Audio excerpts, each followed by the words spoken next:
नमस्कार, आपके साथ मैं हूं सबीना तामंग देशमुख और आप देख रहे हैं देश का नंबर 1 न्यूज चैनल। सबसे सटीक और भरोसेमंद खबरों के लिए देश ने एक बार फिर न्यूज 18 इंडिया पर भरोसा जताया। नमस्कार, मैं हूं आपके साथ अनुपमा झा। आज तक और इंडिया टीवी को पछाड़कर न्यूज 18 इंडिया लगातार देश का नंबर 1 चैनल बना हुआ है। हम पर भरोसा जताने के लिए आप सभी का बहुत बहुत शुक्रिया।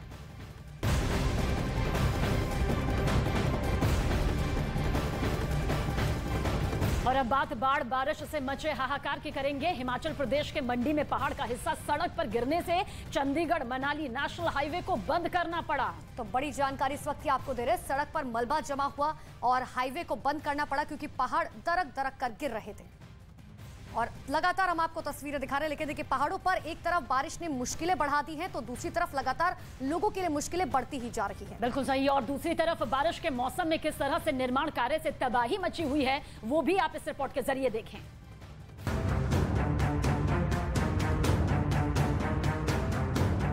पहाड़ से जमीन की तरफ दौड़ लगा रहे इन पत्थरों की तस्वीर सामने आई हिमाचल प्रदेश के मंडी से। मंडी के 7 मील के पास पहाड़ से टूटकर गिर रहे पत्थरों की लाइव तस्वीरें कैमरे में रिकॉर्ड हो गईं। इस दौरान वहां मौजूद कुछ लोगों ने मोबाइल से इसका वीडियो भी बनाया। पहाड़ से टूटकर गिर रहे पत्थरों की रफ्तार इतनी तेज थी कि देखते ही देखते सड़क पर मलबे का ढेर जमा हो गया और एहतियातन चंडीगढ़ मनाली हाईवे को बंद करना पड़ा। हाईवे बंद होने से सड़क के दोनों तरफ गाड़ियों की लंबी कतार लग गई, जिसके बाद छोटी गाड़ियों को कुल्लू के रास्ते आगे की तरफ भेजा गया। बताया गया कि इस रास्ते पर 4 लेन निर्माण के लिए पत्थरों और पहाड़ की कटिंग की वजह से यह हादसा।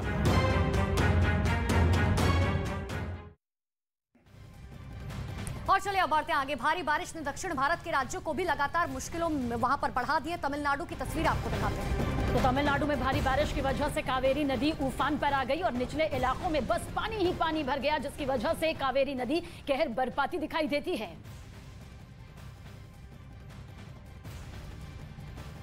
तो कावेरी नदी किस तरीके से कहर बरपा रही है उसकी तस्वीरें आपके सामने है। देखिए बारिश की वजह से जलस्तर बढ़ गया है और डैम से पानी छोड़ा गया है।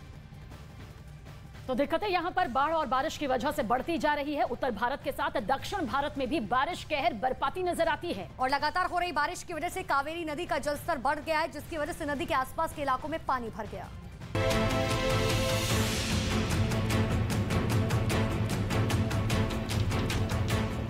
तमिलनाडु में भारी बारिश की वजह से कल्लनई डैम से बड़ी तादाद में पानी छोड़ा गया। राज्य में भारी बारिश की वजह से कावेरी नदी में पानी का जलस्तर बढ़ गया, जिसकी वजह से कल्लनई डैम में भी पानी भर गया। लिहाजा इस डैम से बड़ी मात्रा में पानी छोड़ा गया, जिसकी वजह से कावेरी नदी के आसपास के इलाके पानी में डूब गए। ड्रोन कैमरों से ली गई तस्वीरों में ये डैम पानी से भरा नजर आया। तो कावेरी नदी पर बने पुल भी पूरी तरह से पानी में डूबे नजर आए। इस दौरान पानी भी तेज रफ्तार में बहता दिखा। सड़कें और खेत भी पानी में डूबे दिखाई दिए।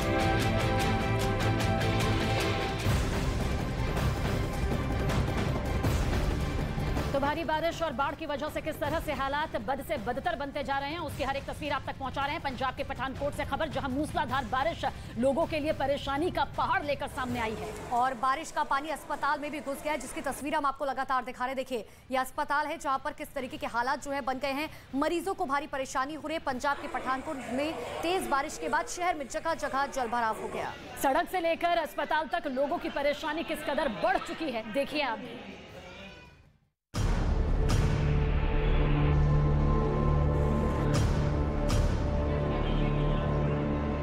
आसमान से बरस रहे आफत ने सिविल अस्पताल को पानी पानी कर दिया।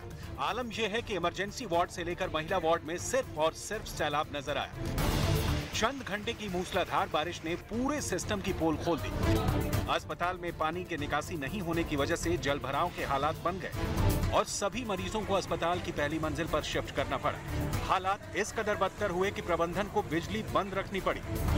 अचानक काफ़ी पानी आ चुका है और ਇਸ ਨੂੰ ਕੱਢਣ ਲਈ ਲਗਾਤਾਰ ਜਿਹੜੀ ਹਸਪੀਟਲ ਐਡਮਿਨਿਸਟ੍ਰੇਸ਼ਨ ਹੈ ਇਹ ਸਾਡੇ ਬੰਦੇ ਕੰਮ ਤੇ ਲੱਗੇ ਹੋਏ ਨੇ। लगातार सवेर तो पानी ਕੱਢਣ ਦੀ कोशिश की जा रही है। वहीं दूसरी तरफ तेज बारिश से शहर जलमग्न हो गया। सड़कें दरिया में तब्दील हो गईं। जगह जगह जलभराव की वजह से आम जनजीवन पूरी तरह अस्त व्यस्त हो गया। सड़कों पर पानी में गाड़ियां रेंगती नजर आईं। आरोप है कि नगर निगम ने नाले की साफ सफाई नहीं करवाई थी, जिसकी वजह से कुछ देर की बारिश में ही शहर में जलभराव हो गया। फिलहाल लोग पानी की निकासी का इंतजार कर रहे हैं।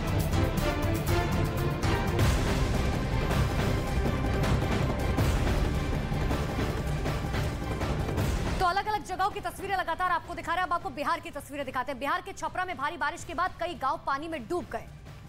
लोगों के घरों के अंदर बस पानी ही पानी आपको नजर आएगा। दिक्कतें किस कदर बिहार के छपरा में भी बढ़ चुकी हैं, उसकी तस्दीक करती हुई ये तस्वीर इस वक्त आपके सामने। दर्जनों गांव में बाढ़ का गंदा पानी घुस चुका है और यही वजह है कि लोगों को अब भारी परेशानी का सामना करना पड़ा है। बिहार में भारी बारिश के बाद गंडक नदी उफान से बहने लगी है। नदी का पानी मैदानी इलाकों में भरने से लोगों की परेशानी किस कदर बढ़ गई है, ये भी आप देखें।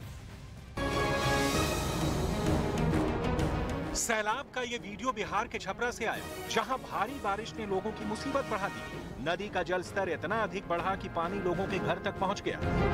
नदी के आसपास के इलाके पानी से डूब गए। सड़कें और खेत भी पानी में डूबे दिखाई दिए।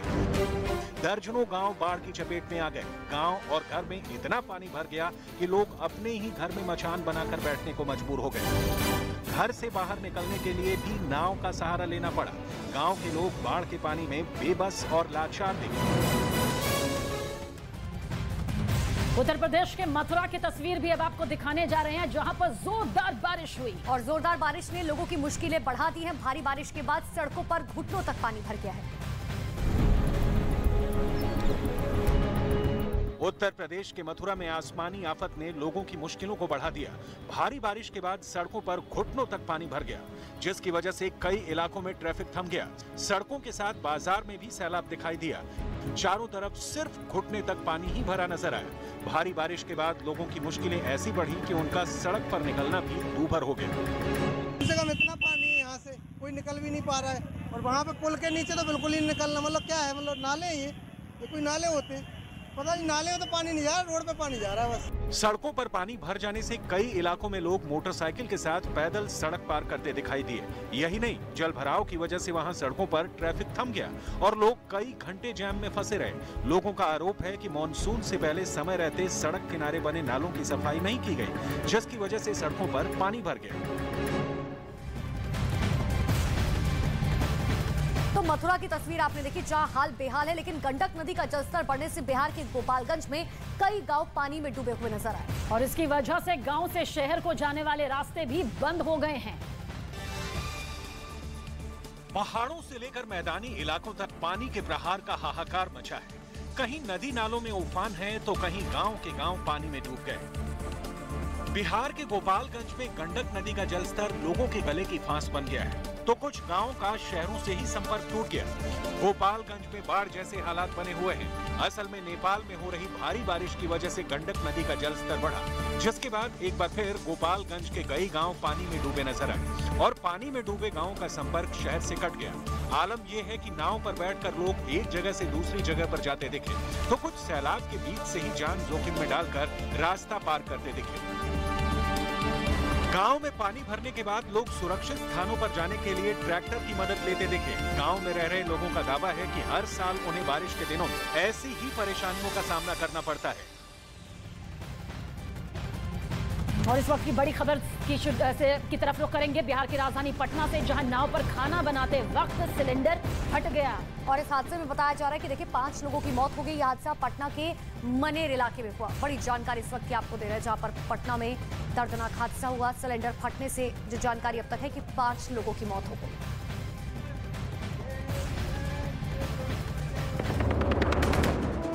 न्यूज़ 18 इंडिया लगातार बना देश का नंबर 1 न्यूज चैनल। काफी पीछे छूटा, आज तक दर्शकों ने खबरों के लिए न्यूज़ 18 इंडिया पर जताया पूरा भरोसा। नंबर 1 सच की राह पर चलने में आज तक और इंडिया टीवी को पछाड़ न्यूज़ 18 इंडिया बना भारत का नंबर 1 न्यूज चैनल। देखते रहिए न्यूज़ 18 इंडिया। इंडिया का प्राइड, मेरा प्राइड, वीकेसी प्राइड, कड़ी मेहनत का जश्न मनाइए। उपराष्ट्रपति चुनाव के लिए वोटिंग पूरी, शाम 7 बजे आएंगे नतीजे। संसद भवन में पीएम मोदी ने डाला वोट। गृह मंत्री अमित शाह और पूर्व पीएम मनमोहन सिंह ने भी किया मतदान।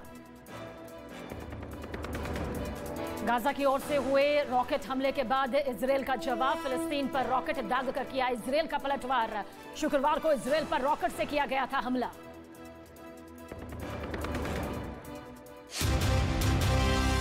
चैनल जो है आपके भरोसे पर उतरने में नंबर 1, सच की राह पर चलने में, आपके लिए लड़ने में नंबर 1, आपकी आवाज बनने में, जिसके पास है एंकर की टीम नंबर 1, जो है राजनीति के खेल से लेकर खेल की कवरेज में नंबर 1। आज तक को पछाड़ अब है देश का नंबर 1 न्यूज चैनल। तो देखते रहिए न्यूज़ 18 इंडिया।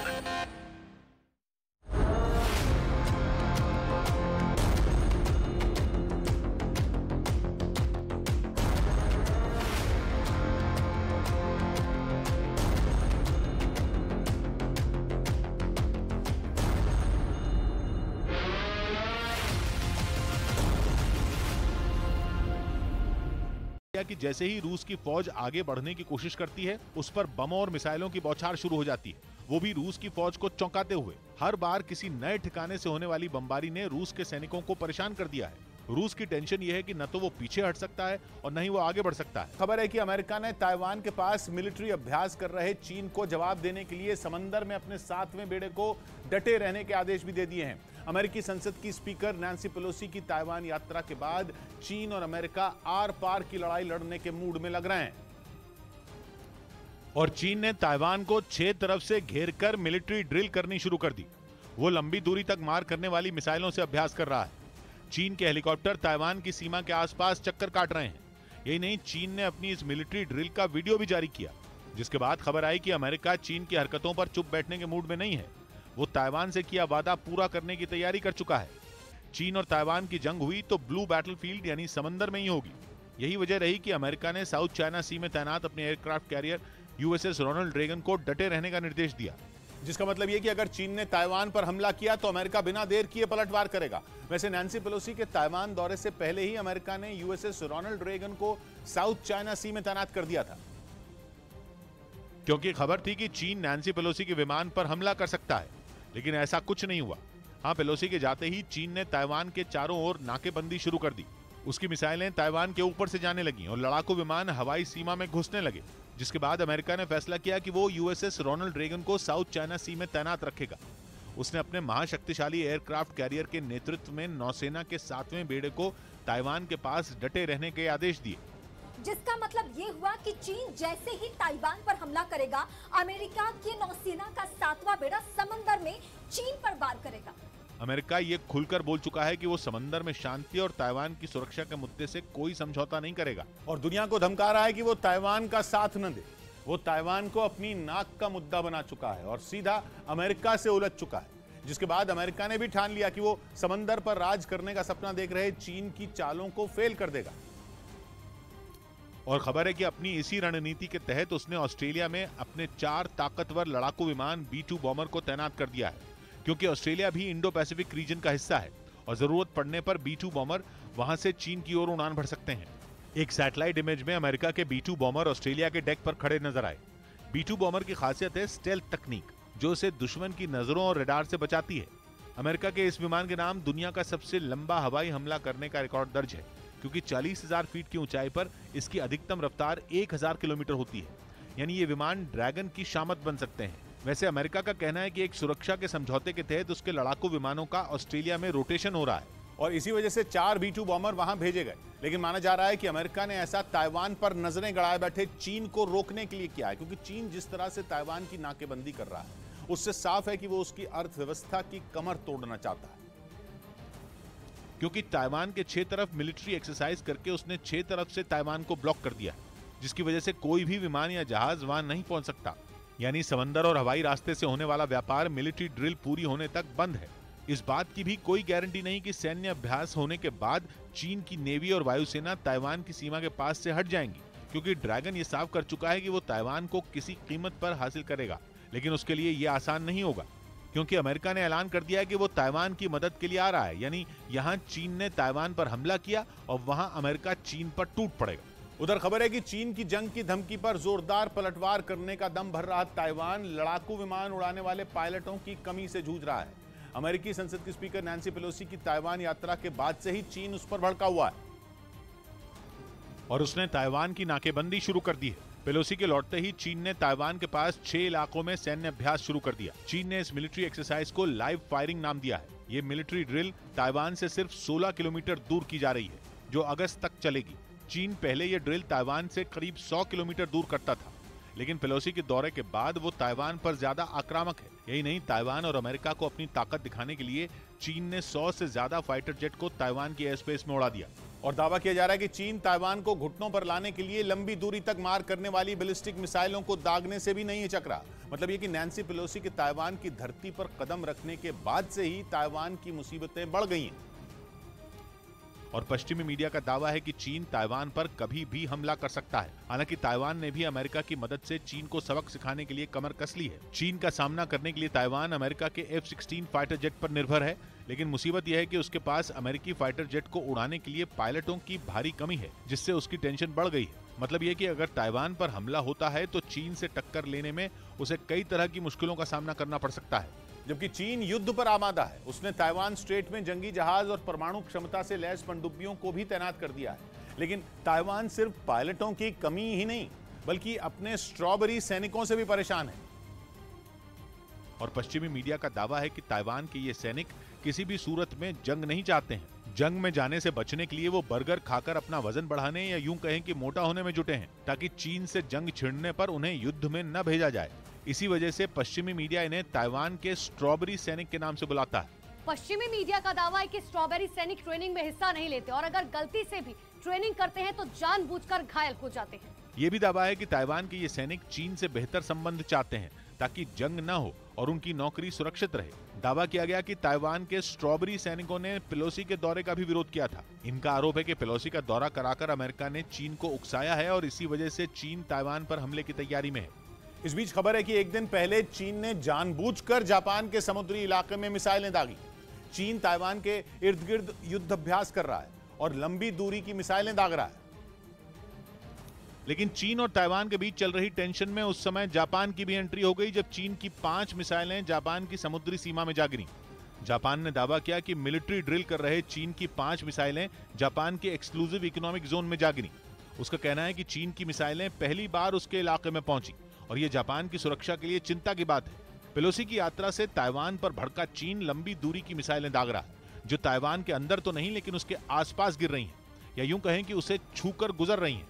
और जापान ने दावा किया कि उन्हीं मिसाइलों में 5 उसके इलाके में गिरी। जापान और चीन की नहीं पटती। इतिहास गवाह है कि दोनों देश एक दूसरे के खून के प्यासे रह चुके हैं। इसके अलावा दोनों देशों के बीच द्वीपों को लेकर भी झगड़ा है और इसी वजह से कहा जा रहा है कि चीन की मिसाइलें गलती से नहीं बल्कि जानबूझकर जापान के इलाके में भेजी गईं, क्योंकि ताइवान की आड़ में चीन जापान से भी पुरानी दुश्मनी निभा रहा है। यही नहीं, इस मामले में चीन अजीबोगरीब तर्क भी दे रहा है। उसका कहना है कि समंदर में जापान और चीन की सीमा का कोई बंटवारा ही नहीं हुआ है, इसलिए यह कहना गलत है कि चीन की मिसाइलें जापान की सीमा में गिरी हैं।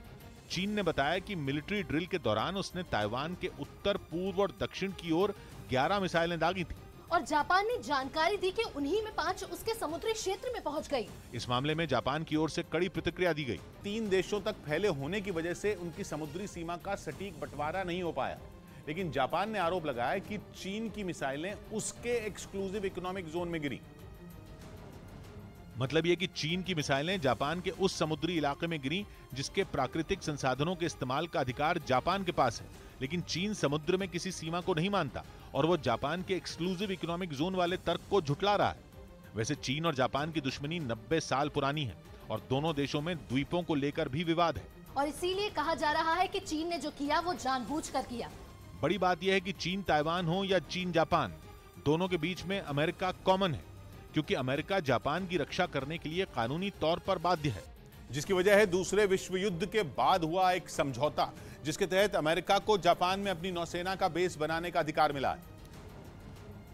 और अगर अमेरिका के जापान में बने नौसेना के बेस पर हमला हुआ तो उसे अमेरिका पर हमला माना जाएगा, जिसकी वजह से उसे जापान की रक्षा करनी होगी। यानी चीन ताइवान को निशाना बनाए या जापान को, अमेरिका को उन्हें बचाने आना ही पड़ेगा। रही बात चीन की, तो वो इन दोनों से चिढ़ता है 1931 में जापान के सैनिकों ने चीन के एक शहर में जो कत्लेआम किया था, चीन उसे अब तक नहीं भूला है। इसी वजह से कहा जा रहा है कि चीन ने जानबूझकर जापान पर मिसाइलें दागी, क्योंकि वो उससे भी अपना हिसाब बराबर करना चाहता है। इस बीच खबर है कि अलकायदा के सरगना अल जवाहिरी के खात्मे के पीछे तालिबान हो सकते हैं। अमेरिका ने कुछ दिन पहले ही काबुल में एक ड्रोन हमला कर जवाहिरी को मौत के घाट उतार दिया था। लेकिन खबर है कि जवाहिरी की मौत के बाद तालिबान के कई नेता सवालों के घेरे में हैं। ऐसा इसलिए कहा जा रहा है क्योंकि अफगानिस्तान में बिना तालिबान की मदद से अमेरिका इतने बड़े ऑपरेशन को अंजाम दे ही नहीं सकता, क्योंकि जवाहिरी पिछले कई साल से वहां बेहद खुफिया तरीके से रह रहा था। जिसकी भनक किसी को नहीं थी, वो वहीं छिपकर अलकायदा को ऑपरेट कर रहा था, जबकि अमेरिका ने उसका पता लगाने के लिए एड़ी चोटी का जोर लगा दिया था। ऐसे में कहा जा रहा है कि तालिबान ने ही अलकायदा के सरगना का सुराग अमेरिका को दिया, जिसके बाद अमेरिका ने बड़ी आसानी से ड्रोन से हमला कर उसे मार गिराया। और कहा जा रहा है कि अपनी पनाह में जवाहिरी को छिपाने वाले तालिबान ने ही उसे धोखा दे दिया। उसने ये कदम इसलिए उठाया क्योंकि तालिबान दुनिया के कई देशों से मान्यता लेने के लिए इन दिनों जोर शोर से जुटे हैं, और अमेरिका का साथ देकर तालिबान ने अपने इसी हित को साधने की कोशिश की। लेकिन जानकारों का यह भी मानना है कि तालिबान अलकायदा से दुश्मनी मोल नहीं ले सकते। वहीं आशंका तो यह भी जताई जा रही है कि अमेरिका ने पाकिस्तान या ईरान की एयर स्पेस का इस्तेमाल कर जवाहिरी पर ड्रोन हमला किया था। हालांकि मौजूदा वक्त में ईरान के साथ अमेरिका के रिश्ते अच्छे नहीं हैं। ऐसे में ईरान ने अमेरिका पहाड़ों पर लगातार हो रही भारी बारिश ने मैदानी इलाकों में भी मुश्किलें खड़ी कर दी हैं। बात उत्तर प्रदेश की करते हैं, जहां के शाहजहांपुर में गंगा नदी का जलस्तर लगातार बढ़ने लगा है और जिसके बाद से निचले इलाकों में रहने वाले लोगों की परेशानियां बढ़ गई हैं। तस्वीर इस वक्त आपके सामने देखिए किस तरह से दर्दनाक स्थिति बनी हुई है। इस हालात को आप समझ सकते हैं। स्थानीय लोगों को कई फीट पानी के बीच से गुजरना पड़ रहा है। मजबूरी से भरी ये तस्वीर इस वक्त आपके सामने। हालांकि हालात को देखते हुए प्रशासन अलर्ट पर है। आज तक और इंडिया टीवी को पछाड़ न्यूज़ 18 इंडिया बना भारत का नंबर 1 न्यूज चैनल। देखते रहिए न्यूज़ 18 इंडिया। आजादी के 75 साल का जश्न मनाने देश ही सजा देश का सबसे बड़ा मंच, जहां भारत के सबसे बड़े चेहरों ने देश की प्रगति करनी है तो 4 बातें जरूरी है: water, power, transport and communication.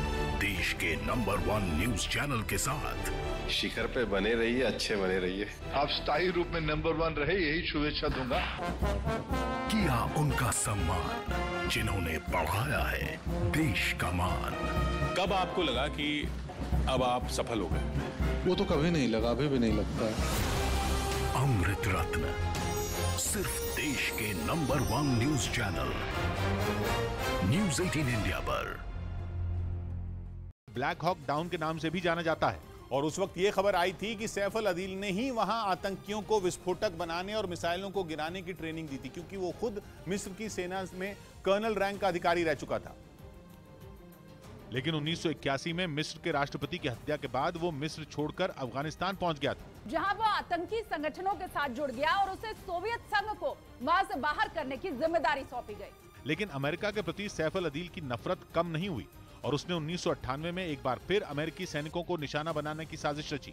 बताया जाता है कि सैफ अल अदील ने ही 1998 में केन्या और तंजानिया में अमेरिकी दूतावासों पर हमला करवाया। इन हमलों में 12 अमेरिकी समेत 200 लोग मारे गए थे। इसी वजह से अमेरिका ने 2001 में उसे मोस्ट वांटेड टेररिस्ट घोषित कर दिया था।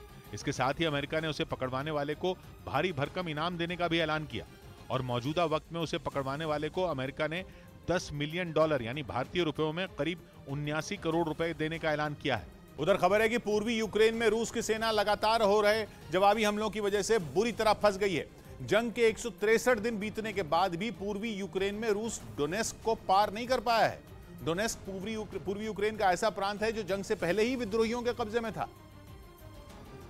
यानी यूक्रेन की फौज का कब्जा पूर्वी यूक्रेन के उस हिस्से में पहले भी नहीं था। लेकिन खबर है कि लाख कोशिश के बाद भी रूस की फौज डोनेस्क से आगे नहीं निकल पाई। पश्चिमी देशों से मिल रहे घातक हथियार यूक्रेन की फौज को लगातार ताकत दे रहे हैं। महीनों से रूस की फौज यूक्रेन के किसी नए शहर पर कब्जा नहीं कर पाई है। बाखमुत, क्रमातोर्स्क और स्लोवियांस्क पूर्वी यूक्रेन के 3 ऐसे बड़े शहर हैं जिन पर कब्जा करने के लिए रूस ने पूरा दम लगाया हुआ है। रूस के ताबड़तोड़ हमले झेलने के बाद भी इन शहरों पर यूक्रेन की पकड़ मजबूत है। यहाँ तक कि दक्षिणी यूक्रेन में ऐसे कई शहर हैं जिनके लिए जंग खत्म होने का नाम ही नहीं ले रही। कभी इन शहरों पर रूस दावा ठोकता है तो कुछ दिन में ये फिर यूक्रेन की मुट्ठी में चले जाते हैं। और पता चला है कि इस जंग में यूक्रेन की वो तैयारी काम आ रही है जो उसने 2014 में शुरू की थी। 2014 में रूस ने क्राइमिया को यूक्रेन से अलग कर दिया था, लेकिन उसी वक्त यूक्रेन ने आत्मरक्षा के लिए तैयारियां तेज कर दी थी और खास तौर पर विद्रोहियों के कब्जे वाले डोनेस्क और लुहांस्क को घेरने के लिए बड़ी तैयारी की थी, जिसके लिए 2 शहरों को यूक्रेन की फौज के खुफिया ठिकाने के तौर पर विकसित किया गया था। पहला आवदीवका और दूसरा पीस्के। ये दोनों ही शहर रूस के गले की हड्डी बने हुए हैं। दावा यह है कि इन शहरों में यूक्रेन की फौज के ऐसे ठिकाने हैं जिनकी पहचान करना भी दुश्मन के लिए मुश्किल है। बंद पड़े कारखानों, जले हुए मकानों और सुनसान गांवों में यूक्रेन के सैनिक छिपे हुए हैं। ऊपर से पश्चिमी देशों से मिले हथियारों ने इनकी तैयारियों को और भी मजबूत कर दिया है। यूक्रेन की जंग पर नजर रख रही कुछ एजेंसियों ने यूक्रेन की इस तैयारी की खूब तारीफ की है। दावा किया गया कि जैसे ही रूस की फौज आगे बढ़ने की कोशिश करती है, उस पर बमों और मिसाइलों की बौछार शुरू हो जाती है, वो भी रूस की फौज को चौंकाते हुए। हर बार किसी नए ठिकाने से होने वाली बमबारी ने रूस के सैनिकों को परेशान कर दिया है। रूस की टेंशन ये है कि न तो वो पीछे हट सकता है और न ही वो आगे बढ़ सकता है। खबर है कि अमेरिका ने ताइवान के पास मिलिट्री अभ्यास कर रहे चीन को जवाब देने के लिए समंदर में अपने 7वें बेड़े को डटे रहने के आदेश भी दे दिए हैं। अमेरिकी संसद की स्पीकर नैन्सी पेलोसी की ताइवान यात्रा के बाद चीन और अमेरिका आर पार की लड़ाई लड़ने के मूड में लग रहे हैं और चीन ने ताइवान को 6 तरफ से घेरकर मिलिट्री ड्रिल करनी शुरू कर दी। वो लंबी दूरी तक मार करने वाली मिसाइलों से अभ्यास कर रहा है। चीन के हेलीकॉप्टर ताइवान की सीमा के आसपास चक्कर काट रहे हैं। यही नहीं, चीन ने अपनी इस मिलिट्री ड्रिल का वीडियो भी जारी किया, जिसके बाद खबर आई कि अमेरिका चीन की हरकतों पर चुप बैठने के मूड में नहीं है। वो ताइवान से किया वादा पूरा करने की तैयारी कर चुका है। चीन और ताइवान की जंग हुई तो ब्लू बैटलफील्ड यानी समंदर में ही होगी। यही वजह रही कि अमेरिका ने साउथ चाइना सी में तैनात अपने aircraft carrier USS Ronald Reagan को डटे रहने का निर्देश दिया, जिसका मतलब यह कि अगर चीन ने ताइवान पर हमला किया तो अमेरिका बिना देर किए पलटवार करेगा। वैसे नैन्सी पेलोसी के ताइवान दौरे से पहले ही अमेरिका ने यूएसएस रोनाल्ड रेगन को साउथ चाइना सी में तैनात कर दिया था, क्योंकि खबर थी कि चीन नैन्सी पेलोसी के विमान पर हमला कर सकता है, लेकिन ऐसा कुछ नहीं हुआ। हाँ, पेलोसी के जाते ही चीन ने ताइवान के चारों ओर नाकेबंदी शुरू कर दी। उसकी मिसाइलें ताइवान के ऊपर से जाने लगीं और लड़ाकू विमान हवाई सीमा में घुसने लगे, जिसके बाद अमेरिका ने फैसला किया कि वो यूएसएस रोनाल्ड रेगन को साउथ चाइना सी में तैनात रखेगा। उसने अपने महाशक्तिशाली एयरक्राफ्ट कैरियर के नेतृत्व में नौसेना के 7वें बेड़े को ताइवान के पास डटे रहने के आदेश दिए, जिसका मतलब ये हुआ कि चीन जैसे ही ताइवान पर हमला करेगा, अमेरिका की नौसेना का 7वां बेड़ा समंदर में चीन पर वार करेगा। अमेरिका ये खुलकर बोल चुका है कि वो समंदर में शांति और ताइवान की सुरक्षा के मुद्दे से कोई समझौता नहीं करेगा और दुनिया को धमका रहा है कि वो ताइवान का साथ न दे। वो ताइवान को अपनी नाक का मुद्दा बना चुका है और सीधा अमेरिका से उलझ चुका है, जिसके बाद अमेरिका ने भी ठान लिया कि वो समंदर पर राज करने का सपना देख रहे चीन की चालों को फेल कर देगा। और खबर है कि अपनी इसी रणनीति के तहत उसने ऑस्ट्रेलिया में अपने 4 न्यूज 18 इंडिया लगातार बना हुआ है देश का नंबर 1 न्यूज चैनल। काफी पीछे छूटा आज तक दर्शकों ने खबरों के लिए न्यूज 18 इंडिया पर जताया भरोसा। नंबर 1 सच की राह पर चलने में आज तक और इंडिया टीवी को पछाड़ न्यूज 18 इंडिया बना भारत का नंबर 1 न्यूज चैनल। देखते रहिए न्यूज 18 इंडिया। उपराष्ट्रपति चुनाव के लिए वोटिंग पूरी, शाम 7 बजे आएंगे नतीजे। संसद भवन में पीएम मोदी ने डाला वोट, गृह मंत्री अमित शाह और पूर्व पीएम मनमोहन सिंह ने भी किया मतदान। दिल्ली में आबकारी नीति पर बोले डिप्टी सीएम मनीष सिसोदिया, कहा कैबिनेट के पास हुआ प्रस्ताव एलजी ने पहले मंजूर किया तो बाद में क्यों बदला। बीजेपी ने कहा बलि का बकरा ढूंढ रहे हैं सिसोदिया।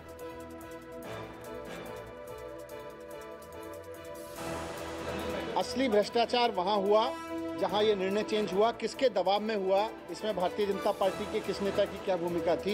ये भारतीय जनता पार्टी के किसी नेता के कहने पर नहीं, संविधान के कहने पर, कानून के कहने पर, नियम के कहने पर जो काम एलजी ने किया है वो आप सबके सामने है। 2 दिनों के गुजरात दौरे पर दिल्ली के सीएम अरविंद केजरीवाल, जामनगर में केजरीवाल ने की रैली, कहा गुजरात में आम आदमी पार्टी की सरकार बनी तो जनता को विकास में बनाएंगे पार्टनर।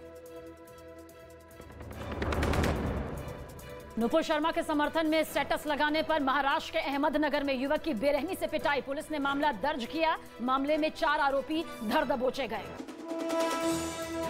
कर्जत पोलीस स्टेशन येथे 549/22 अन्वय फिर्यादीमध्ये जो मजकूर आहे त्याच्याप्रमाणे मधुपुरी शर्मा यांच्याबद्दल स्टेटस ठेवलं.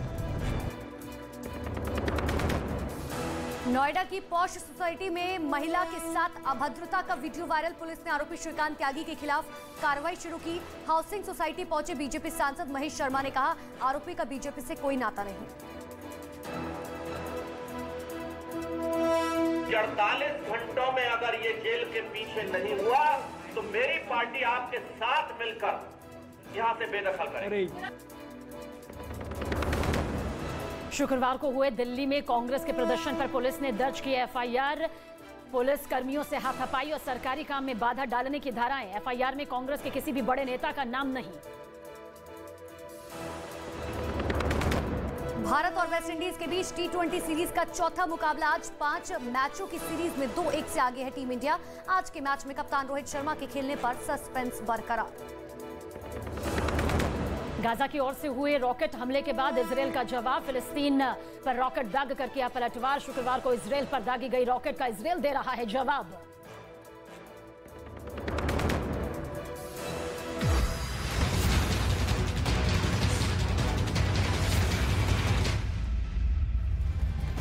नमस्कार, आप देख रहे हैं न्यूज 18 इंडिया. मैं हूं आपके साथ अनुपमा झा और मैं हूं आपके साथ सबीना तामंग देशमुख. देश और दुनिया की तमाम खबरों के लिए देखते हैं फटाफट अंदाज में ताबड़तोड़ 50. लोकसभा स्पीकर ओम बिरला ने दिल्ली में हर घर तिरंगा यात्रा को किया रवाना. बोले, होना चाहिए सामूहिक योगदान. सभी लोगों से अभियान में शामिल होने की अपील. आजादी के अमृत महोत्सव के तहत यूपी के इटावा में पुलिस ने निकाली तिरंगा यात्रा. पुलिस कर्मियों के साथ ही आम लोग भी हुए शामिल. लोगों को जागरूक करने का मकसद. आजादी के अमृत महोत्सव के तहत पुलिस ने पहुंचाया तिरंगा. एमपी के निवाड़ी में नाव से पार किया तालाब. टापू बने घर तक पहुंचाया राष्ट्रीय ध्वज. यूपी के उन्नाव में हर घर तिरंगा अभियान में जुटे एनसीसी कैडेट्स. अपने खर्च पर तैयार कर रहे तिरंगा. 15 अगस्त के लिए लोगों को मुफ्त में देने का प्लान. गुजरात के जामनगर में दिल्ली के सीएम अरविंद केजरीवाल ने जनसभा को किया संबोधित. बोले, सरकारी अस्पतालों में इलाज कराते हैं दिल्ली के लोग. केजरीवाल का आरोप, खराब राजनीति की वजह से नहीं बढ़ पाया देश. आबकारी नीति पर दिल्ली के उप मुख्यमंत्री मनीष सिसोदिया का उपराज्यपाल पर आरोप. कहा, कैबिनेट से पास हुए प्रस्ताव में किया गया बदलाव. मनीष सिसोदिया ने सीबीआई को भेजी शिकायत. मनीष सिसोदिया के आरोपों पर बीजेपी का पलटवार. संबित पात्रा ने शराब कंपनियों के 144 करोड़ रुपए माफ करने का लगाया आरोप. कहा, उपराज्यपाल ने नियमों के मुताबिक किया काम. नोएडा की हाउसिंग सोसाइटी में महिला से बदसलूकी केस में एफआईआर दर्ज. फरार आरोपी श्रीकांत त्यागी की पत्नी समेत 4 लोग हिरासत में. जब्त की गई 4 गाड़ियां. नोएडा में पीड़ित महिला से मिले सांसद महेश शर्मा. कहा, आरोपी का बीजेपी से कोई ताल्लुक नहीं. 48 घंटे में आरोपी की गिरफ्तारी का दिया आश्वासन. कोरोना के बढ़ते मामलों पर केंद्र सरकार अलर्ट. स्वास्थ्य सचिव ने 7 राज्यों को लिखी चिट्ठी. त्योहारों पर सावधान रहने की सलाह. स्वास्थ्य मंत्रालय की गाइडलाइंस का भी करे पालन. देश में बीते 24 घंटे में सामने आए कोरोना के 19,406 मामले. 19,928 ठीक हुए. पात्रा चौल घोटाले में गिरफ्तार संजय राउत की पत्नी वर्षा राउत से पूछताछ. एक महिला समेत 4 अधिकारियों ने किए सवाल. बेंगलुरु दौरे पर वायुसेना प्रमुख वीआर चौधरी. स्वदेशी विमान, तेज लाइट कॉम्बैट हेलीकॉप्टर और ट्रेनिंग विमान से भरी उड़ान. अधिकारियों के साथ चर्चा भी की. जम्मू कश्मीर के रामबन से पुलिस ने लश्कर ए तैयबा के 2 आतंकियों को गिरफ्तार किया. इन्हीं आतंकियों ने कुछ दिन पहले पुलिस पोस्ट पर हमला किया था. दिल्ली के आनंद विहार थाने में कांस्टेबल की पिटाई. थाने में ही कुछ लोग घेर कर पीटते दिखे. माफी मांगता दिखा पुलिसकर्मी. अधिकारी कर रहे हैं कड़ी कार्रवाई का दावा. पश्चिम बंगाल के हुगली में भिड़े बीजेपी और टीएमसी कार्यकर्ता. दोनों पक्षों ने एक दूसरे के साथ की मारपीट. पुलिस के पहुंचने पर शांत हुआ मामला. महाराष्ट्र के सतारा में भीषण हादसा. तेज रफ्तार कार ने 4 लोगों को रौंदा. अस्पताल में जारी है इलाज. हिरासत में लिया गया ड्राइवर. सीसीटीवी में रिकॉर्ड हुई तस्वीर. बिहार के दानापुर में नाव में खाना बनाने के वक्त फटा सिलेंडर. ब्लास्ट में जलकर 5 मजदूरों की हुई मौत. मध्य प्रदेश के धार में पंचायत में चुनी गई महिला पंचों के बदले उनके पतियों ने ली शपथ. जनप्रतिनिधियों ने वरिष्ठ अधिकारियों से जांच की मांग की.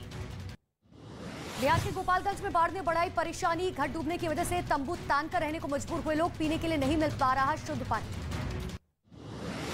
तमिलनाडु के तंजावुर में भारी बारिश. कलानाई डैम से छोड़ा गया पानी. कावेरी नदी का जलस्तर बढ़ने से आसपास के लोगों को परेशानी.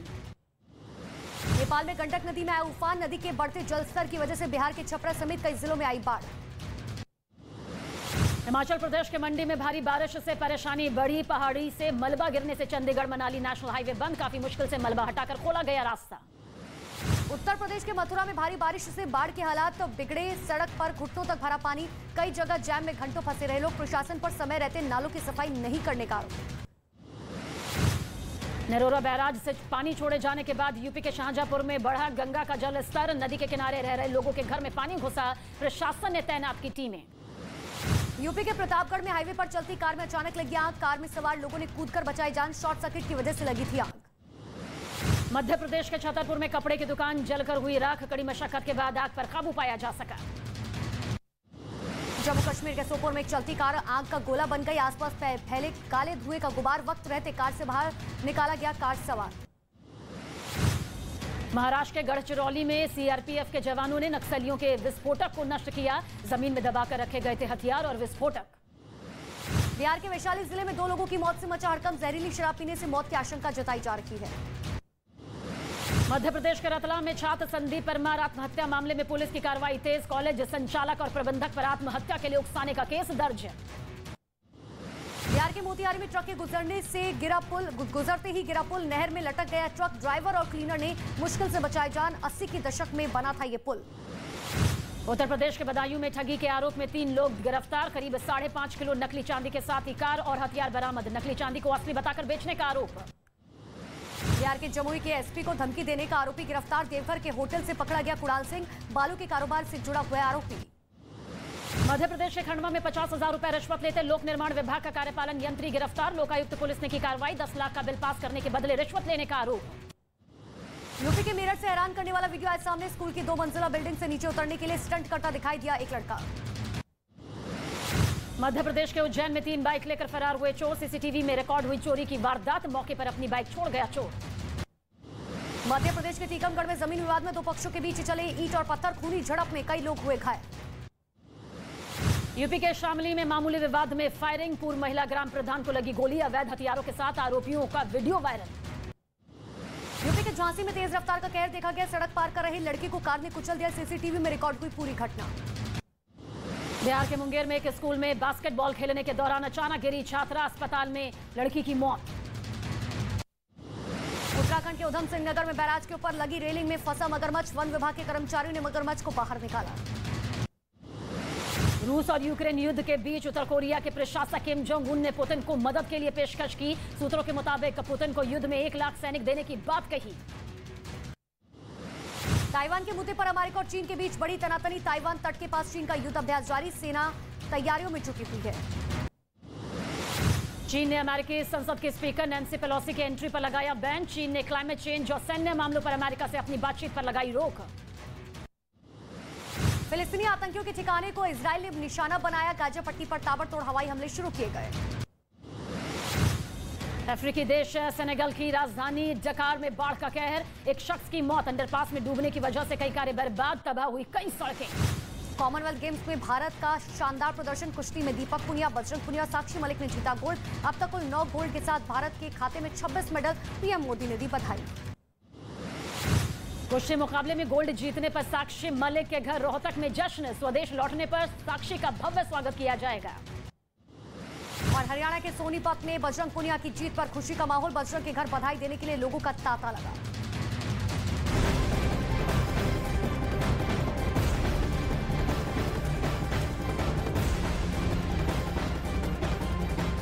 और सीधा रुक करेंगे इस वक्त की बड़ी खबर की तरफ। देश की राजधानी दिल्ली से, जहां शुक्रवार को अकबर रोड पर कांग्रेस के